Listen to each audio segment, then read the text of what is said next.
Hello friends, welcome to my channel Sonia Hindi club.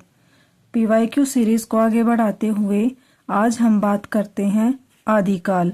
इससे पहले जो मैंने 5 भाग कराए हैं पीवाईक्यू के, उसमें काल विभाजन एवं नामकरण से संबंधित पीवाईक्यू हैं। क्वेश्चन है, किस ग्रंथ में राधा कृष्ण के प्रेम का अनूठा वर्णन है? मृगावती, पदावली, पद्मावत, मधुमालती। आंसर है पदावली। राधा कृष्ण के प्रेम का अनूठा वर्णन पदावली में मिलता है।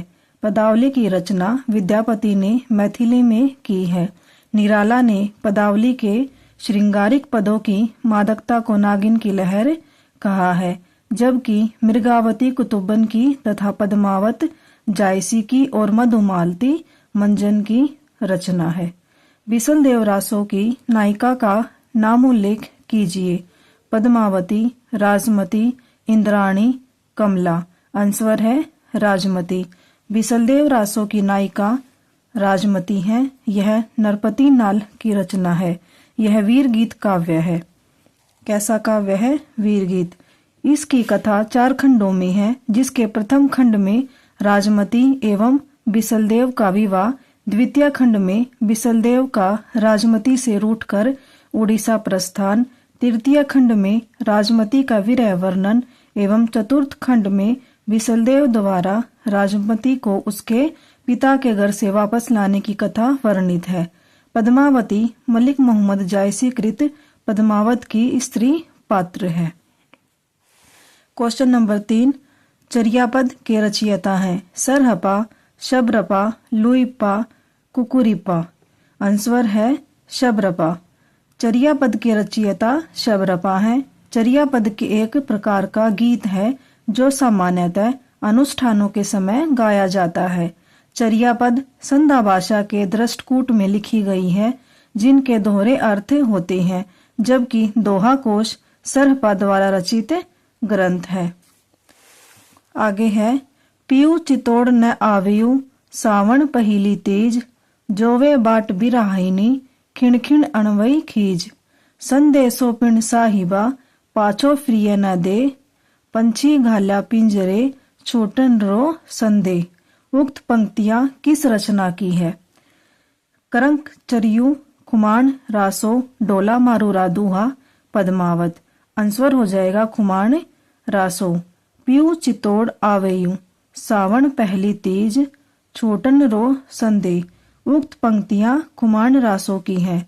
खुमान रासो प्रबंध काव्य के रचयिता दलपति विजय हैं। खुमान रासो के रचयिता कौन है? दलपति विजय। पद्मावत जायसी द्वारा, करंगचरियू कनकामरुमुनि द्वारा, डोला मारूरा दूहा कवि कल्लोल द्वारा रचित ग्रंथ है। जयचंद प्रकाश के रचनाकर हैं जगनीक, भट्ट केदार, श्रीधर, नरपति नाला। आंसर हो जाएगा भट्ट केदार। जयचंद प्रकाश के रचनाकर भट्ट केदार हैं। निम्नलिखित रचनाकारों की रचनाएं इस प्रकार हैं: जगनीक परमाल रासो, श्रीधर रणमल छंद, नरपति नाला बिसलदेव रासो। ये जो है ये महत्वपूर्ण है। बिसलदेव रासो के रचनाकार कौन है? नरपति नाला है। और इसको याद करने की ट्रिक भी है कि नर कितने थे? 20 थे। नरपति नाला, बिसलदेव रासो, नर 20 थे। सिद्धों और योगियों की रचनाओं के संदर्भ में यह कथन किसका है? उनकी रचनाओं का जीवन की स्वाभाविक सारणियों, अनुभूतियों और दशाओं से कोई संबंध नहीं है। वे सांप्रदायिक शिक्षा मात्र हैं, अतः शुद्ध साहित्य की कोटि में नहीं आ सकती है। ये किसने कहा है? Ramchandra Shukla, Dhirendra Verma, doctor Ram Kumar Verma, doctor Nagendra. Answer हो जाएगा रामचंद्र शुक्ल। उनकी रचनाओं का जीवन की स्वाभाविक सारणियों, अनुभूतियों और दशाओं से कोई संबंध नहीं है। वे सांप्रदायिक शिक्षा मात्र हैं, अतः शुद्ध साहित्य की कोटि में नहीं आ सकती। सिद्धों और योगियों की रचनाओं के संदर्भ में उक्त कथन आचार्य रामचंद्र शुक्ल का है। यह कथन आचार्य शुक्ल ने अपने हिंदी साहित्य का इतिहास 1929 ईस्वी नामक ग्रंथ में कहा है। नेक्स्ट क्वेश्चन है, कुमारपाल प्रतिबोध की किसकी रचना है? सोमप्रभ सूरी, हेमचंद्र सूरी, शांगधर, मेरुतंग। आंसर हो जाएगा सोमप्रभ सूरी। कुमारपाल प्रतिबोध सोमप्रभ सूरी की रचना है। सोमप्रभ सूरी गुजरात के प्रसिद्ध जैन साधु थे, जिनका आविर्भाव 1252 विक्रम संवत में माना जाता है। निम्नलिखित रचना एवं रचनाकार। कुमारपाल चरित्र हेमचंद्र सूरी की, हमीर रासो शांगधर की, प्रबंध चिंतामणि मेरु तुंग की। संदेश रासक के लेखक हैं नरपति नाला, अब्दुल रहमान, चंद बरदाई, जगनीक। संदेश रासक किसकी है? अब्दुल रहमान की। संदेश रासक के लेखक अब्दुल रहमान है। अब्दुल रहमान द्वारा लिखित संदेश रासक पहला धर्मेत्र रास ग्रंथ है। देशी भाषा में किसी मुसलमान द्वारा लिखित प्रथम काव्य ग्रंथ संदेश रासक है। संदेश रासक एक खंड काव्य है, जिसमें विक्रमपुर की एक वियोगिनी के विरह की कथा वर्णित है। नरपति नाला ने बिसलदेव रासो नामक रासो ग्रंथ की रचना की। चंद बरदाई ने पृथ्वीराज रासो नामक ग्रंथ की रचना की। परमाल रासो आला खंड के रचनाकार जगनीक हैं। विद्यापति की पदावली मैथिली हिंदी में रचित होने पर भी निम्नलिखित में से किससे प्रभावित है?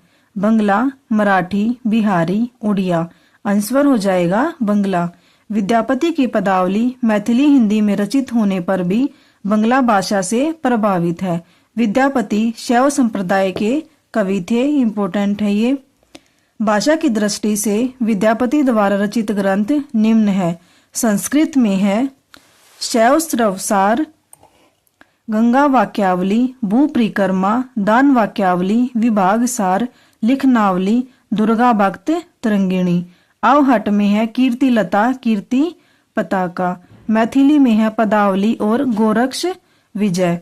जो गोरक्ष विजय है वो विद्यापति का नाटक है, और जो इनकी अवहट भाषा में कीर्ति पताका है वो प्रकाशित नहीं हुई थी। ये क्वेश्चन बन सकता है कि इनकी कौन सी रचना है जो प्रकाशित नहीं हुई थी, तो कौन सी? कीर्ति पताका। और ये जो रचनाएं हैं ये हैं इनकी संस्कृत में।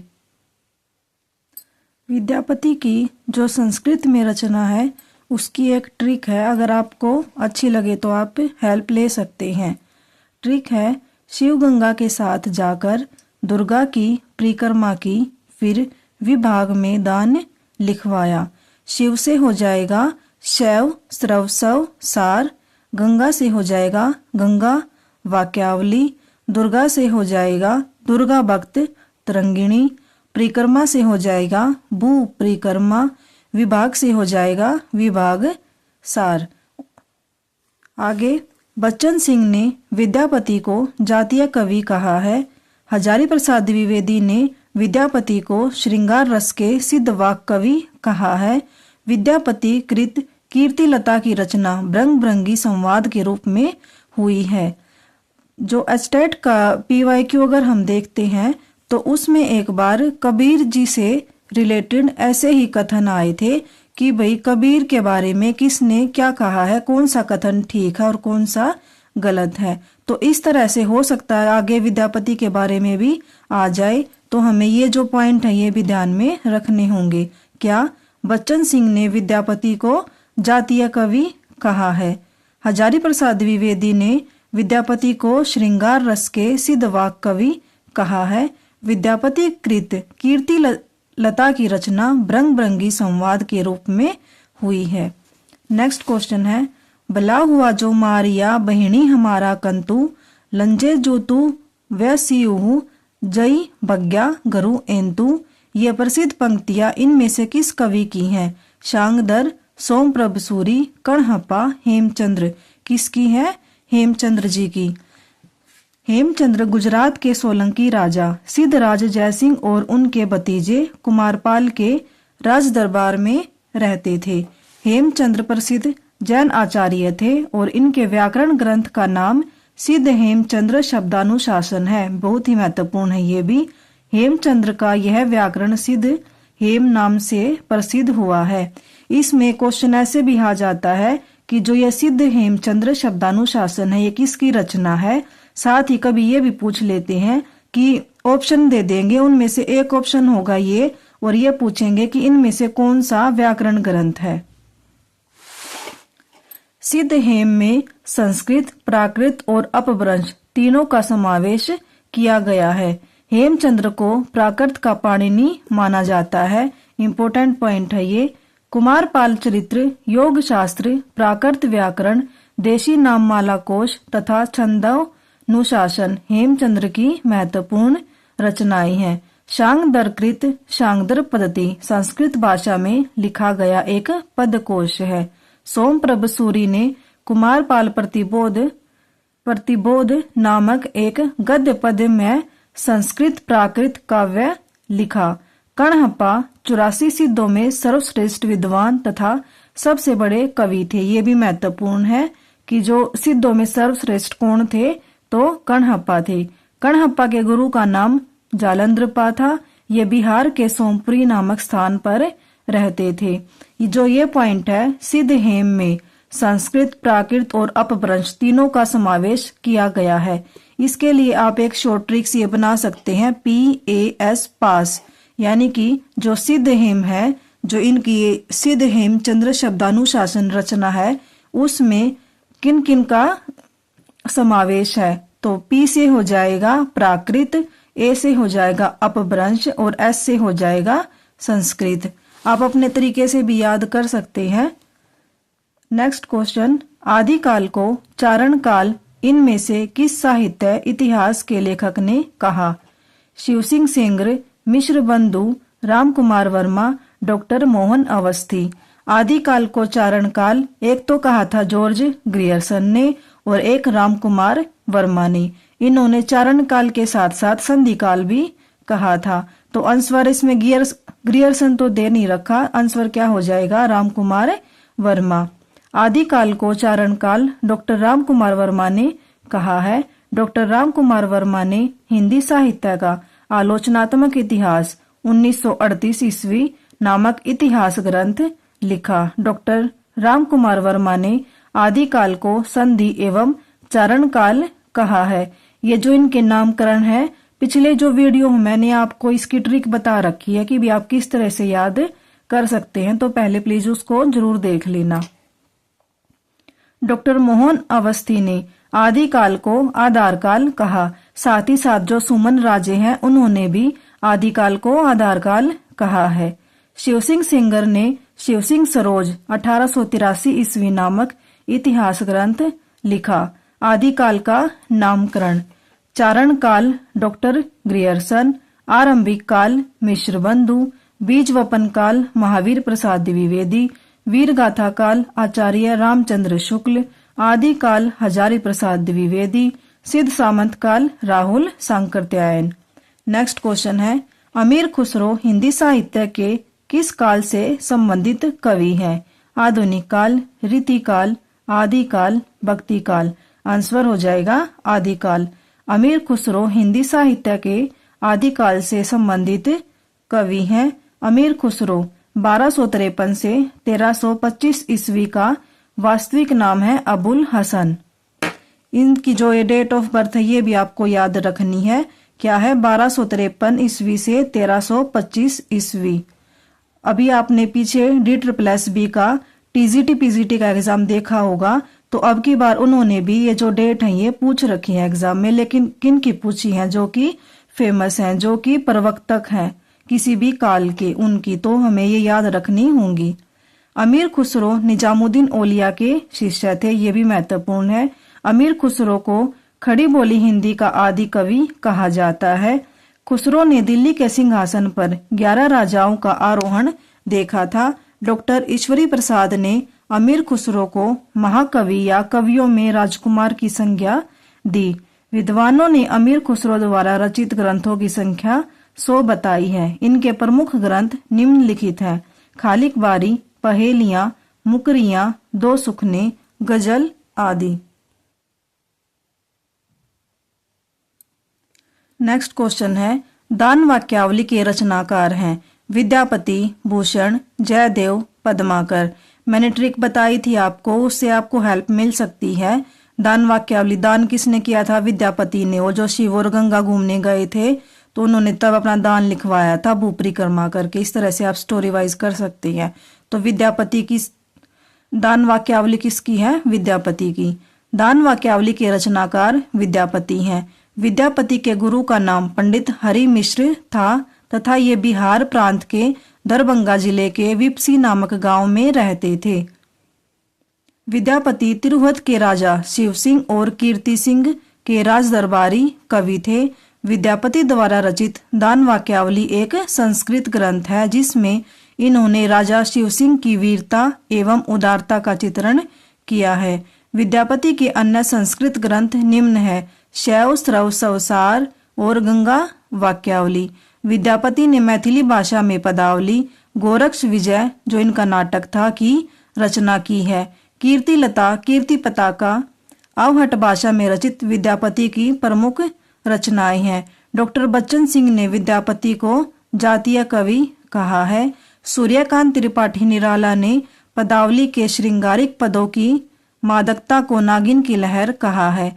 विद्यापति शैव संप्रदाय के कवि थे। राजा लक्ष्मण सेन के सभा कवि जयदेव ने 12 सर्गों में कोमलकांत पदावली में गीत गोविंद की रचना की। पद्माकर रीतकालीन कवि ने प्रबोध पचासा, गंगा लहरी, राम रसायन जैसे ग्रंथों की रचना की है।